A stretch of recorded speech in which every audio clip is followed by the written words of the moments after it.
Je me nomme Bruno Ndala. Et là, des amis m'appellent Billy. Je suis le premier vice-président de la Ligue provinciale de Kinshasa, Ligue Prostitute, par lequel, pour le moment, je suis en train de faire l'intérim comme président AI, il y a de cela à peu près 3 ans. En fait, c'était Grand Prix VTT Doré qu'on a organisé suite aux problèmes que nous avons actuellement dans la ville de Kinshasa. Des haltères qui sont vraiment en très mauvais état, ainsi que problème des embouteillages. Ok, en fait, dès le départ, on avait constaté que nous avons des sérieux problèmes par rapport aux routes, parce que c'est vraiment en mauvais état. On ne sait pas organiser des compétitions, comme ça se passait à notre époque. Je suis un ancien coureur, à notre époque, on parcourait entre 100 km, 150 km. Cela, on faisait soit un grand tour jusqu'à Tinkole ou Tsele, et par après, il y avait des petits tours. Malheureusement, aujourd'hui, on n'arrive pas à le faire, et ça nous pose problème pour garder le niveau des athlètes pour faire face, surtout dans les compétitions internationales. Raison pour laquelle la Ligue avait pris l'initiative de commencer à former des cyclistes de vélo tout-terrain. C'est vrai, on n'a pas l'habitude de le faire pour le moment. Je pense que c'est pour la toute première fois qu'on a eu une compétition de VTT. Tout d'autres cieux, ça se fait. Et d'ailleurs, tous les grands athlètes que vous connaissez, les grands champions comme Indurain, comme Froome, comme Greg LeMond, ils ont commencé par le VTT. Puisque c'est le VTT qui donne la force et qui donne la forme pour avoir la facilité de faire maintenant des compétitions sur route. Raison pour laquelle on avait du monde. Ça nous a pris environ 1 an de formation de jeunes athlètes. Ce n'est pas des athlètes qui sont habitués. C'est vrai qu'il y a des anciens athlètes. On a l'habitude d'organiser des compétitions de vélo sur route ensemble avec eux. Ils sont là. Mais du moins, la Ligue avait recruté une 60aine de jeunes athlètes. Nous sommes allés au niveau des écoles, nous sommes allés au niveau de l'université et instituts supérieurs. On a recruté des athlètes, on a mis les moyens à travers, je dirais moi-même, comme étant ancien cycliste. Et aussi, on a fait intervenir un ancien cycliste qui est en train de faire le rôle d'entraîneur pour l'instant à la Ligue IPEMA, M. IPEMA Abaye, raison pour laquelle après 1 an, on a trouvé que quand même il y a eu des athlètes, nous pouvons essayer un peu de faire quelque chose. Ça c'est un. De deux, vous savez que le cyclisme c'est un sport qui va vers la population. Le cyclisme, je dirais qu'il n'y a pas un événement sportif comme le cyclisme. Vous comprenez, parce qu'avec le vélo, le VTT, on peut aller partout. Avec le VTT, on peut organiser des compétitions dans un circuit fermé, à Makala, à Bumbu, à Njili, partout. Et ça ne va pas nous poser beaucoup plus de problèmes, puisque nous ne sommes pas obligés de passer sur des routes asphaltées. Le VTT, c'est un vélo tout-terrain. Bien spécifié, on a abrégé VTT. V, c'est-à-dire vélo, T, tout, et l'autre T, c'est-à-dire tout terrain. C'est-à-dire un vélo tout-terrain, ça peut gravir des montagnes, un vélo tout-terrain, ça peut sauter des arbres, un vélo tout-terrain, ça peut sauter des petits caniveaux et machin. En fait, c'est un sport qui se fait avec plusieurs obstacles et où le vélo est conçu pour ça. La première étape, on avait eu moins de coureurs cyclistes. Dans la deuxième étape, on a eu quand même plusieurs athlètes et en plus, on a eu encore beaucoup de notables de la commune de Barongo, puisque normalement, ce challenge, nous allons le faire, je dirais, dans 24 communes de la ville-province de Kinshasa. Alors, quand on passe dans chacune des communes, on essaie un peu d'inviter je dirais, des natifs, tu vois, de la commune en question. On les fait venir, et beaucoup plus ceux qui se retrouvent dans les institutions de notre pays, pour essayer un peu de voir la situation de leur commune. Beaucoup plus, nous avons le problème de route, ça c'est un. Et deuxièmement, nous avons le problème d'éducation. Nous sommes là pour l'encadrement de la jeunesse. C'est-à-dire, nous voulons avoir beaucoup plus de jeunes.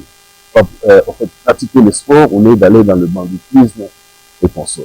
Un jeune, il est discipliné dans le sport, tu vois que la commune sera calme, et ça serait aussi une commune où ça va emporter beaucoup plus des athlètes aguerris.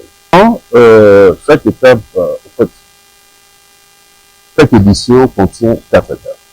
Là, nous sommes dans la deuxième étape, il reste 2 étapes, et le gagnant, le vainqueur, c'est lui qui va apporter un vélo qui a la valeur de 1500 $, un vélo VTT, pour lui permettre de continuer cette aventure. Pourquoi? Nous avons constaté aussi qu'à l'international, il y a beaucoup d'invitations qui viennent dans le pays concernant cette discipline-là VTT. Alors, dans l'entretemps, nous sommes en train de préparer des athlètes pour voir le meilleur, sélectionner le meilleur pour que puisse représenter le pays dans les compétitions. Première étape, il y avait un vainqueur, puisque normalement, les premiers à 20 points, les deuxièmes 19, ils sont classe 20 premiers. Celui qui aura beaucoup plus de points, c'est lui qui va gagner le vélo. Donc, c'est comme ça que c'est fait. Et ce qui est mieux aussi, nous avons aussi des athlètes comme Martin de Beleka, comme celui qui a gagné la deuxième étape, Kitoko. Donc, ce sont des athlètes qui font aussi le vélo sur route. Ils reviennent aussi sur le VTT. Donc là, ça pourrait quand même nous permettre d'avoir des athlètes guéris, des athlètes qui ont des compétitions sur les jambes. Et facilement, s'il faudrait les sélectionner, ils ont toutes les possibilités de faire quelque chose à l'extérieur du pays. Une compétition, en fait, une étape se fait après 1 mois. Des fois, s'il y a des petits bobos par rapport à l'organisation ou par rapport au calendrier, au maximum, après chaque 1 mois et demi ou 2 mois, nous organisons une étape.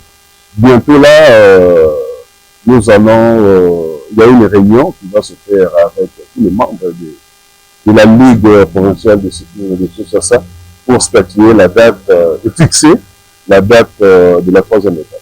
Il y a on classe les 20 premiers. C'est-à-dire, celui le gagnant à 20 points, le deuxième à 19, le troisième à 18, ainsi de suite.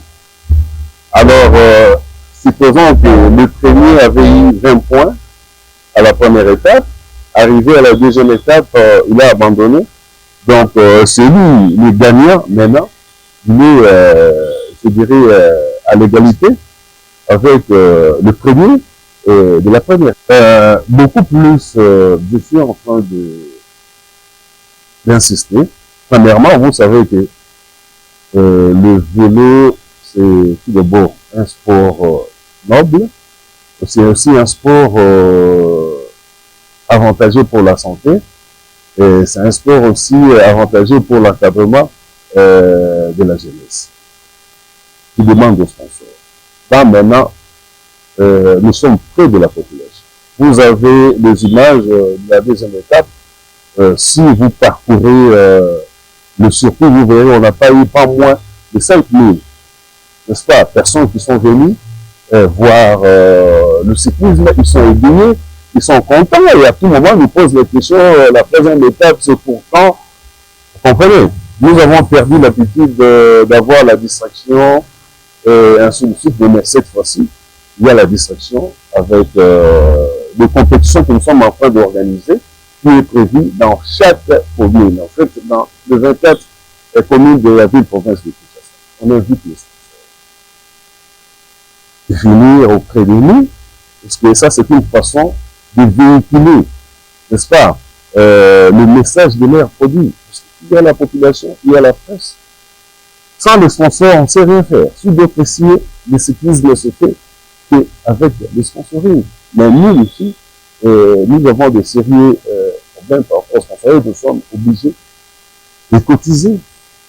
Les membres et consorts, et surtout moi, même le président, nous sommes obligés de cotiser pour que ces disciplines existent et puissent exister toujours. Alors, nous demandons auprès de notre gouvernement un peu de voir cette situation-là. Je me souviens à l'époque du maréchal, il y avait une politique favorisant le sport. Je ne peux pas étaler ça ici sur place. J'aimerais mieux qu'on puisse répondre à peu près dans ce sens-là, dans cette politique-là, pour permettre ensuite le sport puisse aller de l'avant dans notre pays. Nous sommes tous sportifs. Même le président de la République, il n'y a pas passé, il était dans le football. Ok, mais pourquoi est-ce que nous sommes en train de négliger ce secteur? Donc, je lance encore un appel au sponsor. On était avec Africell. Nous allons améliorer aussi la façon de faire dans notre contrat pour qu'ils puissent quand même nous aider financièrement, ainsi que s'il y a même le prix, je dirais, en nature. Ça serait aussi mieux pour nous pour faciliter l'économie. Je dirais encore que on devrait commencer par un petit souci que nous avons au niveau, c'est bien un grand souci que nous avons au niveau des milieux du vélo, que on a perdu une icône, une légende de cyclisme. Ceux qui connaissent Ndombasi, un ancien cycliste qui nous a laissés. Il est mort il y a de cela à peu près un mois, où son corps jusqu'à présent se trouve au niveau de la mort de Philippe Galliema. Et je pense que c'est quelqu'un qui a milité, c'est quelqu'un qui a représenté le pays valablement à l'extérieur. Il a été plusieurs fois champion d'Isaïr à l'époque, et c'est lui qui avait emporté le Grand Prix président Mobutu. Il est détenteur de l'ordre national du départ. À l'époque, dans le cyclisme, on avait Ndombasi, comme on avait Ndaye Mukigile comme on avait Ndaye dans le football consort. Et d'ailleurs, à cette époque-là, Ndombasi avait beaucoup plus de succès par rapport aux joueurs de football. Et à cette époque-là, c'était vraiment le succès, c'était à part égale entre le vélo, le cyclisme et le football. Donc, il mérite vraiment d'être enterré dignement par rapport à tout ce qu'il a fait. Je pense que la fédération avait déposé le dossier au niveau du ministère des Sports pour voir comment financer l'organisation des obsèques de Ndombasi. C'est moi qui vous remercie, Dieu merci, Ndoma. Merci beaucoup.